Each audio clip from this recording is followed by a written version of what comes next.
Get you more on one of our top stories tonight. Tough economic times being faced by South Africans are not going to get easy anytime soon, it appears. Consumer price inflation has jumped for the second month in a row. It's owing to a soaring food and fuel cost. It will be a bleak festive season, or will it be indeed? Or is there, in fact, a glimmer of hope on the horizon? Let's get the view now of Economist Andiswa Nondudule.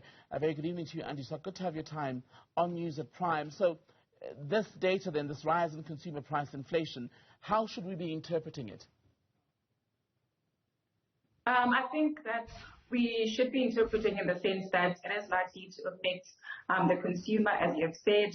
Higher fuel prices obviously do affect the cost of transportation and so forth, and also with the upside slight upside surprise in food prices, we can expect our consumers to pay more from that front.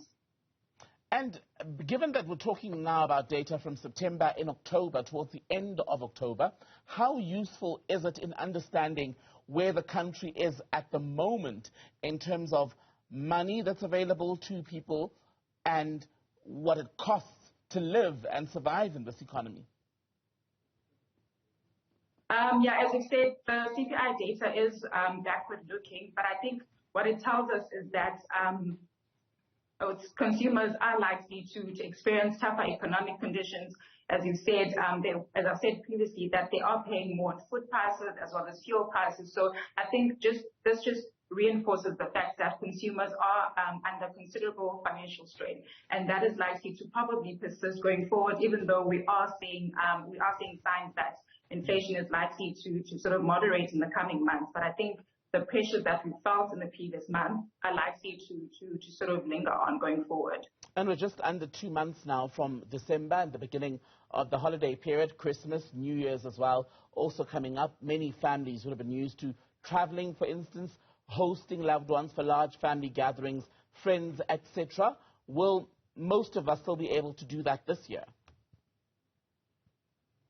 It will depend, right? I think where we are seeing the inflation increases, as you said, fuel prices, that is not really discretionary spending, as well as food prices are not really discretionary spending. So consumers are still likely to sort of pay more on things that are necessities within the household. So as much as they can save from other aspects like your DStv subscriptions or your gym subscriptions, but in terms of what's actually been driving inflation, which is fuel prices and to a lesser extent food prices, consumers are probably still going to spend more on those, even into the festive season.